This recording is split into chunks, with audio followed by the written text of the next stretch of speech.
The Wii, we actually bought it as an afterthought. It was one of those, I think I had just gotten a bonus at work, or my wife did, and we're like, fuck it, let's go out and see what's out there. And we'd thought about getting a Wii, but it was just not economically worth it because at the time we had the PS3, I had the Xbox, Right. and I'm like, I don't really want to buy it. So I'm like, let me take a look online, see what I can do. I found out how easy it was to mod that system. And I'm like, all right, let's do it. And the only reason I bought it was because you can mod it so simple. It took me 15 minutes. And now I have an external, 1 terabyte hard drive with pretty much everything I need. So that's pretty much the only reason I have that. So then on the other side, I've got the PS1, which is modded. That was about as much fun as ripping your hair out and gluing your face to a floor. It was 8 wires that were about the size of a pubic hair that you solder into different points in this motherboard. And we did 4 of them in a row drunk. Ooh, well. So, and some of our motherboards, all you see is this brown streak where the soldering irons went zoop. And then we stayed up for almost 24 hours burning games because at the time it was, the PS1. So you could only burn games at most at 4x, but they usually failed. So you had to burn them at 2. And that, that was not fun. That was when we were using CDR Win, actually. It's still one of the best. That thing burned anything, man. It went through every copy protection, everything. It just kept going. I love that application. I miss those kinds of programs. I know. It was so easy. It was actually pretty simple. Then I have the PS2 Slim. I had the fat one, and I actually gave it to my wife's stepfather years ago. Then I wanted it back, so I went out and bought a slim one. And the PS3. I have 2 PS3s. One of them's a fat one. Well, yes and no. The fat one, it died. The drive. So the system still works fine. So is that the one that's backwards compatible? No, I did not buy mine backwards compatible. Okay. Fuck you, Sony. Yeah, that was my biggest disappointment. Like in my list of pros for getting a PS3, I was like, okay, I won't need to have like 50 different consoles hooked up. It'll play everything and all that. PS2 game, unable to read. What? The thing that killed me the most that they did when they removed the backwards compatible. I mean, when they first launched it, it was what? I think an 80 gig was the biggest one. Right. It had 4 USB ports in the front, and it had all the SD memory card slots. Yeah, that was cool. And it was backwards compatible. So what they did was within the first 6 months, 8 months, pre-release, killed it. Put 2 USB ports, no memory card slots, and no backwards compatibility. The backwards compatibility thing, look, I get it. Sony likes money, and they are still, to this day, selling PS2s, almost with no loss. They're still selling amazing amounts of PS2s. I mean, didn't they actually, in the past couple of years, make a new PS2 bundle of a game and release it? Yeah, their companies are still making games for it. Every sports game still comes multi-platform. Yeah. They're still making games for the PS2. So, fuck it. They're going to make money, so I get that. Why the hell would you take away the other features? Why would you take all the memory card slot and the extra PS2 ports? I don't see logic in that. Especially the memory card slots. It's awesome. Yeah. But see, even on the re-released fat ones, it still had the spot where you'd think there'd be memory card slots, only it just wouldn't open, and it's like, where'd they go? Yeah. And it was funny because I didn't pay attention. I figured they were all still with the memory card slots, so I get mine home and trying to pry the fucking thing open. I'm like, what the hell are you doing? And it didn't work. I'm like, what the fuck is this? And I'm going through the menu and going through the manual, and it's not there. I'm like, this is ridiculous. Why? How could you as a company think this way? Yeah. Well, see, I think part of their reason is, it seemed originally they were trying to sell the PS3 as a computer. Yeah. They talked about how you could do office stuff on it, and the memory card slots were so you could manage your pictures on it and stuff. And then when they realized no one was going to do that, they were just like, okay, never mind. Well, that was the worst part, is they got sued over it. And I think they're still in a lawsuit over that, when they removed it. And, I didn't know that. Oh, yeah, and one of the biggest people in the lawsuit is actually the United States Navy.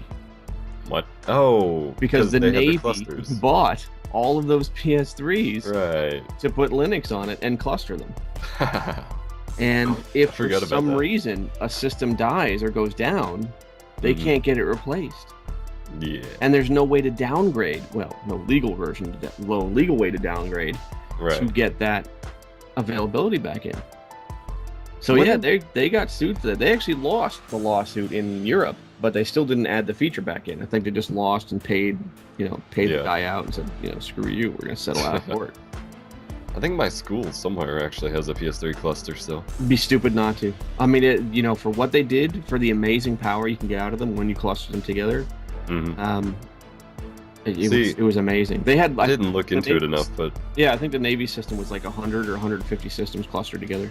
Oh crap! But when I still feel like it'd be cheaper and you'd get better if you use computers. Like, I don't know the specs that they're boosting the PS3s together with, but well, you have to look at these things. They're the cell processor from IBM, right? Or the power, it was basically cell or whatever it was, and because of those, they were actually fairly powerful because there's no overhead on the system.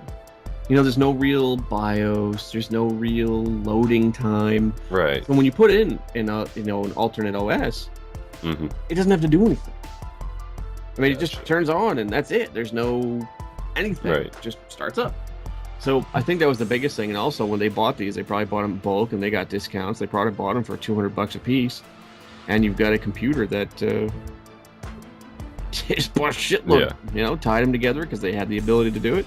Yeah. And they did tons of research on it. And now you can't do that. Yeah. So it was dumb. It was just a stupid move on Sony's part. Still to this day, they've just all these companies do such stupid ass things. It's all about the money. I know. I don't get it. I mean, it's I'm not a fan over. I don't pick sides with that shit, because I've got the 360. I still have my original Xbox because it's modded. Yeah. I love that system, man. I love it. I wish I still had mine. Oh, I love mine. But it's the only reason I kept it because I modded it. Right. Yeah. I got a 220 gig hard drive in it. It's pretty much full with whatever. Nice. And it's the same reason I keep my PS1, and as I have little games. My Dreamcast, never getting rid of my Dreamcast. If it dies, I'll just buy another one. I have every game to the Dreamcast at this point. So, and I have emulators that give me all the rest of the games in the world, so it's not a big deal. But yeah, man, I'm not a fan over Sony or Microsoft. I don't go to one side's camp. I basically look at who's got the better technology at the time, and who's got the better games. And in the beginning, it was rough because Sony had the better technology. But it was like twice as much. But, well, no, not even that. They had no games. Oh, well, yeah. That's the reason I started with Xbox was because I wanted Halo. I didn't... Well, exactly. First and foremost, it was a game system. PS1, the PlayStation in general has had shitty launches. Yeah. PS2, I remember they were supposed to launch. It was funny because each system was supposed to launch with Gran Turismo. And, that never happened. So, there was a game, it was like a fireworks game. I think it was called Fantastic or some stupid thing. It was horrible. It really was. It was just about fireworks. And it was trying to show off, I think, some of the graphics and physics capabilities of the system. And it was just whatever. It was just a big waste of money. So you look at that, then you come look at the Xbox, and the Xbox launched with Halo. And you're like, yeah, that's pretty much... I remember I bought my PS2 and my PS3 solely for Gran Turismo. Oh. And then I played Forza. And then I looked at Gran Turismo. I was like, yeah, not so much. You guys suck. But yeah, I can't say I'm gonna jump in one camp or another. Kind of like now the big shit that's going on with the Battlefield guys versus the Modern Warfare. Oh yeah. The COD people. That's so stupid. I mean, I understand COD people seem to want to just attack every other game and say COD's better, but right. Which are the same people. Which those are the same people that all they do is bitch about COD. Well, yeah, exactly. COD's such a horrible game. Oh, it's Modern Warfare 3 over Battlefield 3. Fuck you, Battlefield. But I mean, to me, it's the same as the Halo versus COD 4 argument. They're really two different games, and so comparing them is kind of stupid. Yeah. I mean, sure, they're modern first-person shooters, but clearly the gameplay in Battlefield 3 is completely different than COD, so why say one is better? It is, and I've been talking to the guys that have seen have seen COD, the new Modern Warfare 3. I talked to Bright, I talked to Patty Mac, and I listened to what they had to say about it. I didn't play it, obviously, because I wasn't awesome enough to go to those really, really cool fucking game conventions. Sure. I will one day. I will. I know next year I'm going to go to PAX. I'm definitely going to PAX East. I'm not going to go to PAX Prime. But I'll definitely be going to PAX East because I think I'll be living up there around that time. So that'll be interesting. And I know some of the other guys are going to go. But, I didn't play that one. And I've been playing the demo for Battlefield. And I'll tell you, one of the biggest first impressions I have,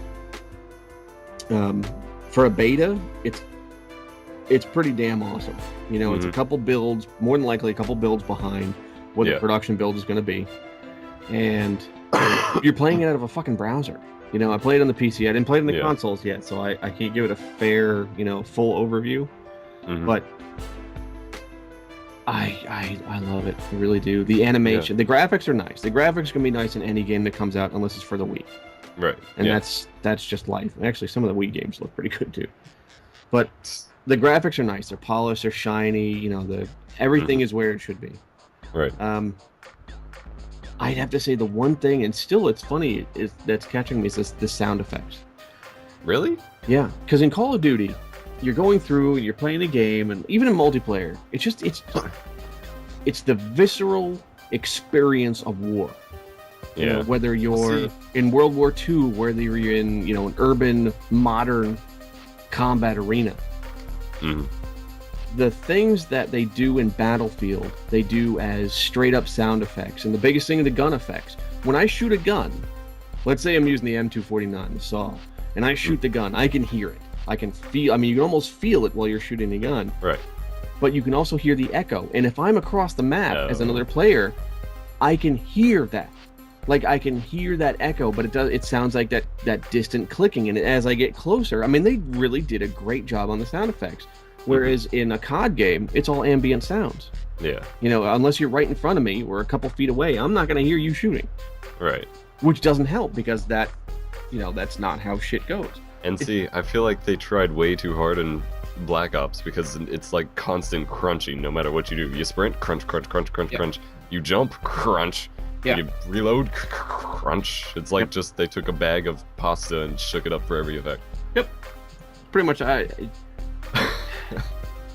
I'm still one of those guys that I love the multiplayer experiences. But if I'm dropping $60 for a game, I want to have some single player. Yeah. Something that's going to last me more than COD.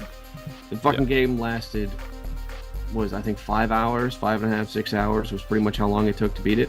It was pathetic. And I'm not that good at those shooters still on the consoles. Yeah. So that was pathetic.